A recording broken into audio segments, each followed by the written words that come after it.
นี่ฮาวแฟนๆរបស់កូនហ៊ីងឈូធីទាំងអស់គ្នាជួយចុច like ចុច subscribe ចុចសញ្ញាកណ្ដឹង admin ដើម្បីមើលរឿង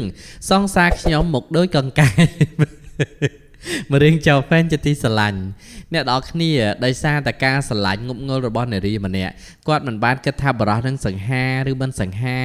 មានឬក្រទេគាត់ដឹងថាជាមនុស្សដែលគាត់ស្រឡាញ់ហើយបរិះម្នាក់ហ្នឹងមានជំងឺមហារីកគ្រាប់ឈាមទៅ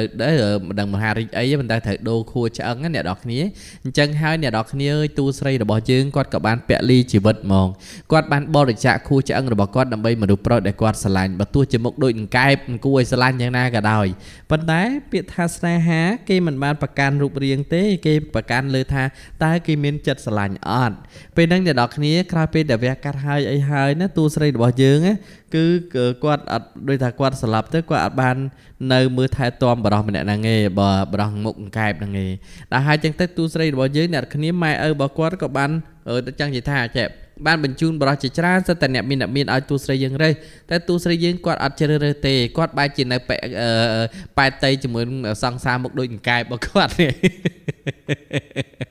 ហើយដល់ពេលខាងនោះគេជាស្រូបបួរទៅគេមានកម្លាំងពលំណា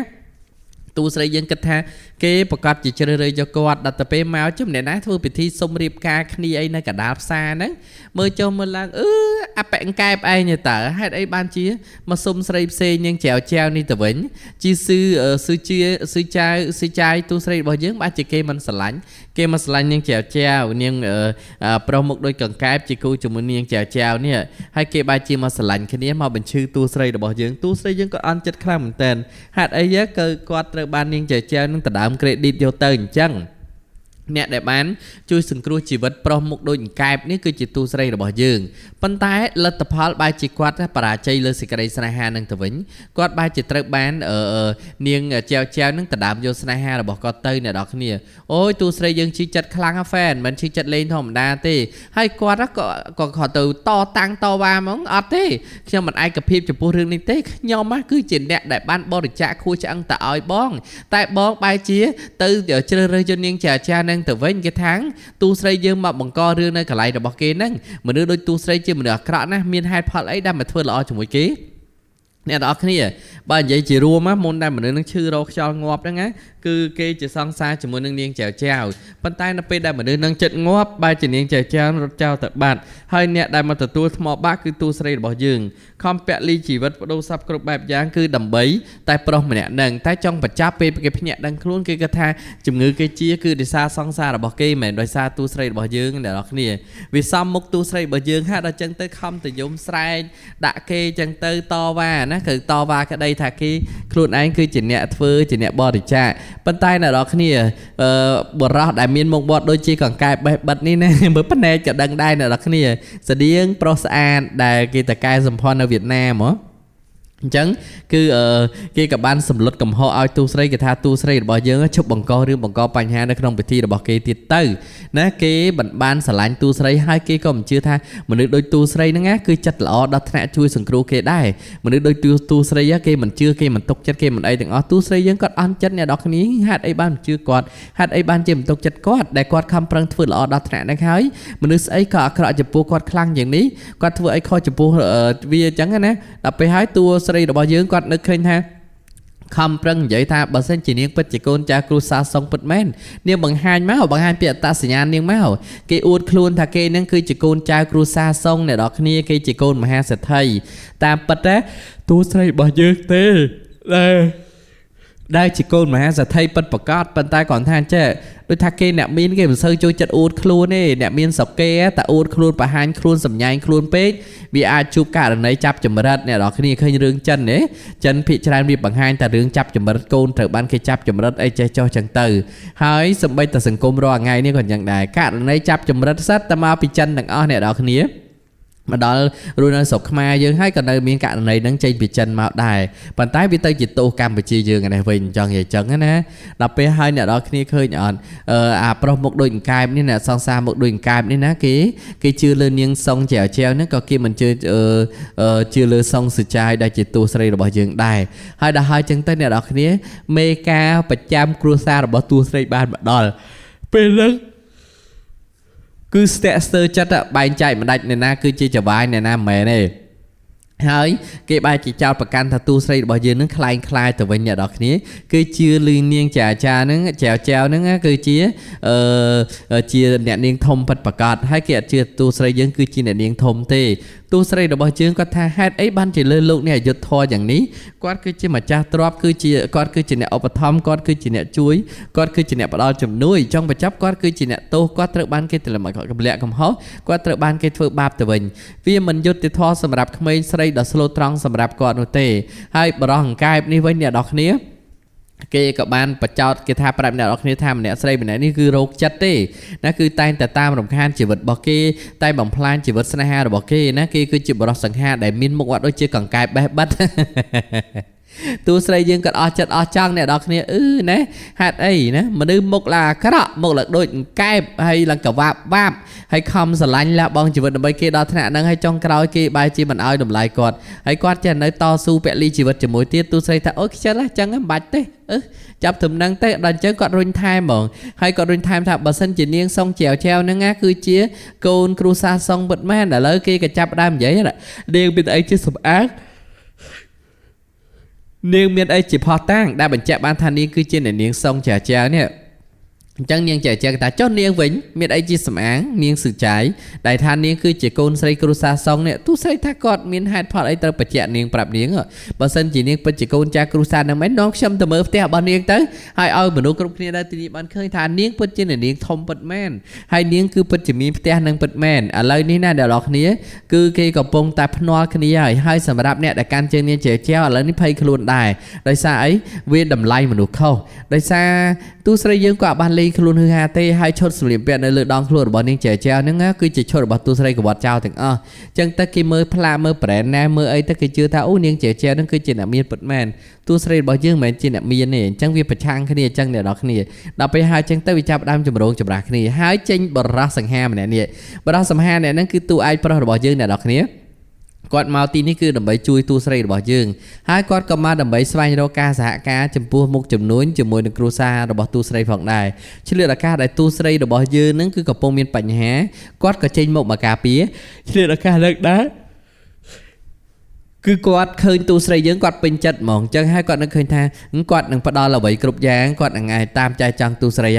ហើយសម្រាប់ស្រីនៅហ្នឹងគឺមិត្តភក្តិគេទាំងអស់ហ្នឹងគេនាំគ្នាសើចចំអកទូស្រីគេថាទូស្រីរបស់យើងមនុស្សគ្មានអីសោះចេះមកអួតសម្ញែងធ្វើដូចខ្លួនឯងនឹងម្ចាស់ទ្រព្យទៅដូចខ្លួនឯងមានសពមានគ្រប់តាមពិតខ្លួនឯងហ្នឹងគ្រាន់តែជាអ្នកក្រធម្មតាប្រកែសម្ដែងខ្លាំងណាស់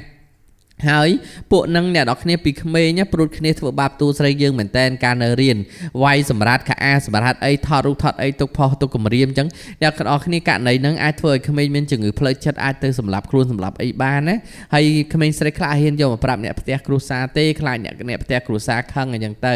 ហើយទូស្រីរបស់យើងអ្នកនរគ្នាពីក្មេងមកគឺគាត់ត្រូវបានគេធ្វើបាបណាហើយគាត់ចាប់ដើមសលងស្រឡាញ់លើអង្កែបនេះណាដោយសារអីដោយសារគិតថាគេគឺជាសភាពបរិបបានជួយខ្លួនអញ្ចឹងទៅអញ្ចឹងហើយខ្លួនក៏ចាប់ផ្ដើមពេញចិត្តមានក្តីស្នេហាមានមនោចេតនាមួយគេហើយខំលះបង់ឆ្អឹងខ្នងឲ្យគេហើយប៉ុន្តែសុំទោសខួរឆ្អឹងឲ្យគេហើយតែគេបែរជាមិនជឿគេបែរទៅជឿនាងចែវដែលមិនបានធ្វើអ្វីសោះរត់ចោលខ្លួនពេលខ្លួនចិត្តស្លាប់ដល់ទៅពេលមានជីវិតរស់ឡើងមកវិញ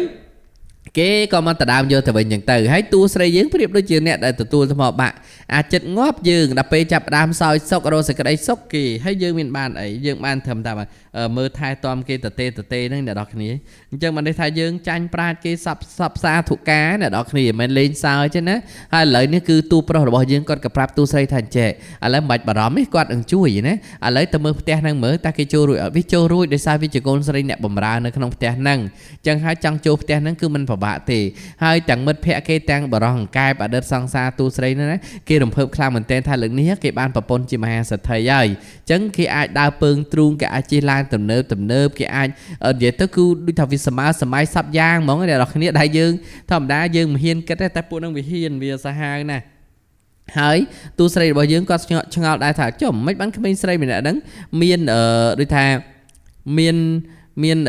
ស្អីគេសោផ្ទះរបស់គាត់ចឹងមិនបានពួកគេមានគាត់ដូចជាមិនបានបើកបង្ហាញឲ្យអ្នកណាបានឃើញទេចឹងគាត់ឆ្ងល់ទៀតដល់ហើយអ្នកនៅនឹងអ្នកនរគ្នាគេកណ្ដុងគ្នា